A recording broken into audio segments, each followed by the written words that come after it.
Hey everybody, this is a Photoshop tutorial on layer masking and a couple of other little things too, but mainly this is a tutorial on layer masking. So I'm just going to jump right into this because I don't like long introductions that other tutorials make, and I personally think it's a waste of time. This here is a picture of me that my mom took for a senior picture, and I like it, so I'm just going to use it as an example. First thing I'm going to do, show you guys to do basically, is how to remove blemishes. First thing you want to do is hit the spot healing brush tool. Other people like using the clone stamp tool, but I prefer the healing brush tool. So the first thing I'm going to do is just going to go in here and zoom in on my photo and start to remove just all the little blemishes that you don't want in your photo. This is just like a given thing that you always want to do when you first start editing, just to get into, because when you zoom into your photo you don't want all these little blemishes showing up in your pictures, and I think it's good to just get into habit. Just gonna clear up a little other stuff. Alright, and just check it out, just zoom out and just look at the photo, and just if you see anything then just zoom back in, and so that's just to start. Right now I am going to show you how to manipulate layer masks. So I'm going to make an adjustment layer.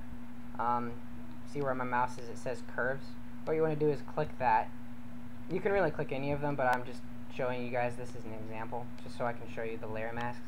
Now when I click that, this little icon here appeared. Now this little box here with white in it, that's the layer mask. Then I'm going to show you what it means. So I'm just going to demonstrate just to show you.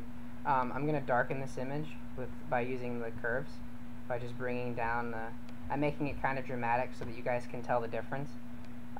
Right now it's a white, it's filled in with white, which means that I'll just show you, it's kind of hard to explain. So right now I just chose the brush tool and I'm painting with black. You can switch from black to white by pressing X on your keyboard, and basically what you want to do is you want to paint, if you want to do layer mask stuff, you want to paint opposite of the layer mask what it is. So basically it's white, and right now I'm painting with black. So I'm just going to show you just one way to do this. You see right here, right now I'm painting in the layer mask. I'm kind of blocking out, see, the original color I'm bringing back into the picture. Oh, one thing is when you're painting with layer masks, you always want to make sure the opacity is fairly high so that you can see the difference. See, if I paint with 100 with a pretty big brush, you can see that it's quite different. This isn't very interesting just because it's lighting. I'm going to show you how to do it with black and white after I am done with this, but I'm going to get rid of that layer mask and show you another way to do this. Okay, so I'm going to click another curves, and this is interesting. I always do this whenever I use layer masks. I press Control. First thing you got to do is darken it. Okay, so after you darken it, I'm going to press Control I, and what that does is it fills in the layer mask with black, which means that you're back to the original your original photo without any lighting manipulation. But what you can do, which is I think is super cool, is you can paint in the effect. So basically what I'm going to do is I'm going to switch from what it was, which was black, and I'm going to switch it to white, like I said before, by pressing X, and I'm going to paint in this adjustment with a layer mask. And the nice thing is you can really customize this to whatever you want. Like you can really like do a lot with this. This is kind of insane, like how dark this is, but I'm just showing you just for effect. I'm not getting into like some really fancy editing stuff. See the difference? So that's one thing you can do. Now, like for instance, if you wanted to, I'm going to do another way you can do this with a black and white adjustment layer mask, a layer. I made the image black and white, and I'm going to press, well actually, okay, I'm just going to paint in color. So it's white, so I'm going to paint with black, and I'm going to fill in color. I found this to be really useful in making some cool pictures with just some cool lighting and stuff. This is really like over the top, like usually you would paint with like lower opacity just so it looks smoother. Like,